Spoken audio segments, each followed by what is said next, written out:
ప్రపంచ ప్రఖ్యాత మెదక్ చర్చిలో క్రిస్మస్ వేడుకలు ఘనంగా జరుగుతున్నాయి. తొలి ఆరాధనతో వేడుకలు ప్రారంభమయ్యాయి. బిషప్ కె పద్మారావు వేడుకల్ని ప్రారంభించారు.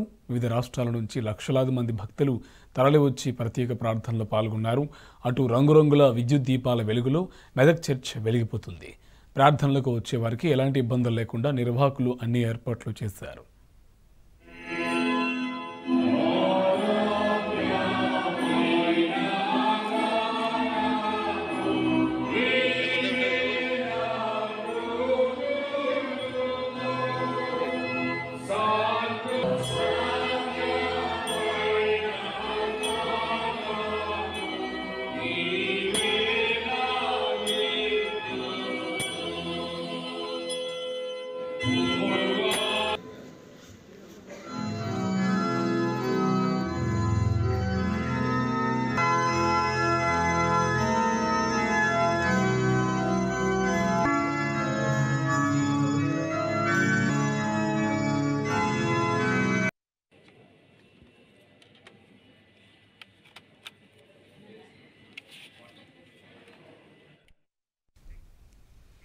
రైట్గా మెదక్ చర్చిలో క్రిస్మస్ వేడుకలకు సంబంధించి మరింత సమాచారం మా కరెస్పాండెంట్ వేణు మనకి లైవ్లో అప్డేట్స్ అందిస్తారు. Venu, good morning. So Christmas వేడుకలకు సంబంధించి పూర్తి అప్డేట్స్ ఏంటి? Good morning Karthik. క్రిస్మస్ పర్వదిన సందర్భంగా ప్రఖ్యాత మెదక్ చర్చిలో సందడి ప్రారంభమైంది. చర్చిలో ఇప్పటికే పెద్ద ఎత్తున కూడా భక్తులు ఇక్కడ ప్రార్థన కోసం వస్తున్నారు. ఉదయం 4 గంటల ప్రాంతంలో సంధ్యా ప్రార్థనతో ఇక్కడ క్రిస్మస్ వేడుకలు లాంఛనంగా ప్రారంభమయ్యాయి. దీనికి సంబంధించి కూడా అన్ని ఏర్పాట్లు చేయడం జరిగింది. ఉదయం మెదక్ చర్చ్ అనగానే దాదాపుగా 100 ఏళ్ల చరిత్ర కలిగిన ఈ చర్చ్ క్రిస్మస్ పర్వదినం సందర్భంగా ఇతర జిల్లాలతో పాటు ఇతర రాష్ట్రాలు, ముఖ్యంగా హైదరాబాద్ నుంచి పెద్ద ఎత్తున కూడా ఈ క్రిస్మస్ పర్వదిన సందర్భంగా ప్రత్యేక ప్రార్థనల కోసం ఈ మెదక్ చర్చికి వస్తుంటారు. ఉదయం నుంచి ప్రారంభమైన ప్రార్థనలు సాయంత్రం వరకు కొనసాగుతూ ఉంటాయి. పెద్ద ఎత్తున వివిధ ప్రాంతాలకు సంబంధించిన వారు కూడా ప్రార్థనల కోసం ఈ మెదక్ చర్చికి వస్తుంటారు. చాలా చారిత్రక నేపథ్యం ఉంది. 100 సంవత్సరాల చరిత్ర కలిగి ఉంది. ఆసియా ఖండంలోనే 2వ అతిపెద్ద చర్చిగా కూడా ఉన్న నేపథ్యంలో వివిధ ప్రాంతాలకు సంబంధించిన వారు ప్రతి ఏడాది క్రిస్మస్ పర్వదిన సందర్భంగా ఇక్కడ ప్రార్థన చేసుకుంటే తమ కుటుంబానికి తమకు మంచి జరుగుతుందని నమ్ముతుంటారు. దానికి అనుగుణంగా లక్షలాది మంది కూడా క్రిస్మస్ పర్వదిన సందర్భంగా మెదక్ చర్చికి వస్తుంటారు. ప్రస్తుతం మనతో పాటు ఈ చర్చికి సంబంధించిన అయ్యవారు ఫాస్టర్ ఉన్నారు. సార్, ఈ రోజు ఎలాంటి కార్యక్రమాలు జరగబోతున్నాయి? ఎప్పుడు ప్రార్థనలు ప్రారంభమయ్యాయి? ఈ రోజు కార్యక్రమం ఎలా ఉండబోతున్నాయి చర్చిలో? టీవీ న్యూస్ ప్రేక్షకులకందరికీ కూడా క్రిస్మస్ శుభాకాంక్షలు నేను అందిస్తూ ఉన్నాను. నేను పాస్టర్ రాబిన్సన్ గారు. ఈ మహాదేవాలయంలో దాదాపు 10 సంవత్సరాలు పరిచర్య చేసి గత సంవత్సరం ఉద్యోగ విరమణ చేశాను. ఏది ఏమైనప్పటికీ ఈ పర్వదినమున మీతో ఈ దేవాలయం గురించి పంచుకోవడానికి నేను సంతోషిస్తూ ఉన్నాను. క్లిష్ట సమయంలో అణగారినటువంటి ప్రజల మధ్య దేవుడు ఈ లోకానికి కాలము సంపూర్ణమైనప్పుడు తన కుమారుని పంపినాడు అని పరిశుద్ధ గ్రంథంలో ఉంది.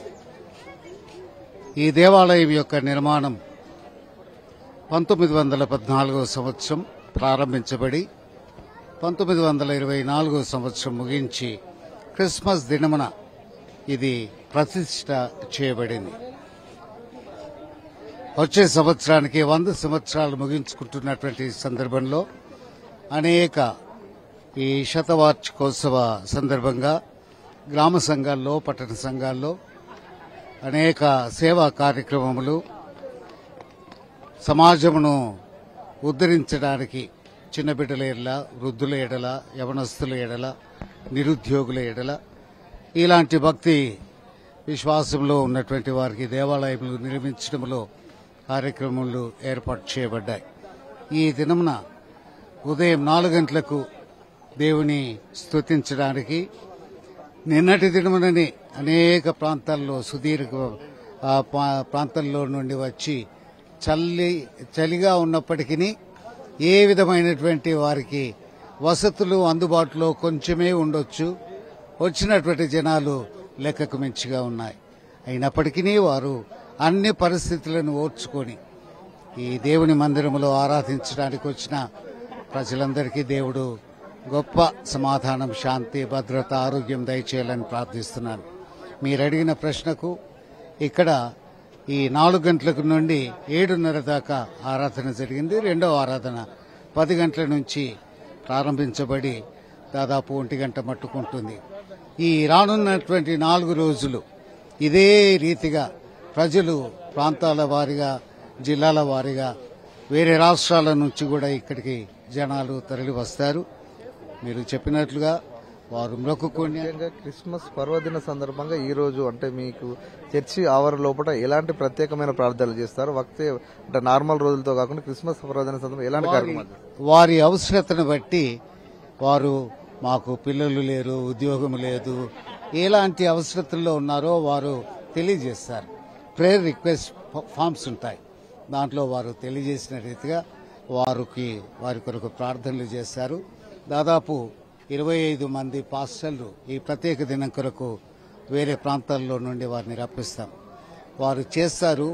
వారి అవసరత కొరకు వారి కోరిక మేర ప్రార్థనలు చేస్తారు. మరి వారు నమ్మి వారు ఇక్కడికి వచ్చినారు గనక వారు మేలు పొందుతున్నారు. ప్రాంతాలు వేరు కావచ్చు, విశ్వాసాలు వేరు కావచ్చు, కానీ నమ్మకంగా వారు ప్రార్థించినప్పుడు వారి కోరికలను మన్నించబడుతుందని వారి విశ్వాసం. సంతోషంగా తిరిగి వెళ్తారు. సాయంత్రం వరకు కూడా ప్రార్థనలు కొనసాగుతాయని చెప్తున్నారు. 4 గంటల ప్రాంతంలో సంధ్యా ప్రార్థనతో క్రిస్మస్ వేడుకలు లాంఛనంగా ప్రారంభమయ్యాయి. మళ్ళీ 9:30 గంటల ప్రాంతం కూడా ఉంటుంది. వచ్చే భక్తులకు ఎలాంటి ఇబ్బందులు తలెత్తకుండా అన్ని రకాల ఏర్పాట్లు చేశాం. ప్రార్థనలు ఏకకాలంలో సుమారుగా ఈ ప్రఖ్యాత చర్చిలో ఏకకాలంలో 5,000 మంది ప్రార్థనలు చేసుకోవచ్చు. ఇప్పటికి చలి తీవ్రత ఉన్నప్పటికీ కూడా ఇప్పుడిప్పుడే పెద్ద ఎత్తున కూడా చర్చి ప్రాంగణానికి భక్తులు వస్తున్న పరిస్థితి కనబడుతుంది. మధ్యాహ్నం వరకు పెద్ద ఎత్తున లక్షలాదిగా కూడా ఇక్కడికి పబ్లిక్ వస్తూ ఉంటారు ప్రార్థనల కోసం. వివిధ ప్రాంతాల నుంచి, ముఖ్యంగా హైదరాబాద్ నుంచి ఇక్కడ ప్రార్థనల కోసం వస్తూ ఉంటారు. వాళ్ళకి ఎలాంటి ఇబ్బందులు తలెత్తకుండా అన్ని రకాల ఏర్పాట్లు కూడా చేసినట్టు చెప్తున్నారు. ఆలయ పరిసరాలన్నీ కూడా ప్రస్తుతం భక్తులతో నిండిపోయింది. ముఖ్యంగా మెదక్ చర్చ్ అంటేనే క్రిస్మస్ పర్వదిన సందర్భంగా వేలాది మందిగా భక్తులు వస్తుంటారు. ఇప్పుడు కూడా ప్రస్తుతానికి చాలా మంది ఇక్కడికి వస్తున్న పరిస్థితి ఉంది. రానున్న గంటల్లో మరింత ప్రధానికం భక్తులు ఇక్కడికి వచ్చే అవకాశం ఉంది. మొత్తంగా ప్రార్థనలు ప్రశాంతంగా కొనసాగుతున్నాయి. ఇక్కడికి వచ్చిన భక్తులకు ఎలాంటి ఇబ్బందులు తలెత్తకుండా అన్ని రకాల ఏర్పాట్లు చేశాం. ముఖ్యంగా వాళ్ళ ప్రార్థనల కోసం అన్ని ఏర్పాట్లు చేసినట్టు చెప్తున్నారు. Over to studio. Thank you Venu.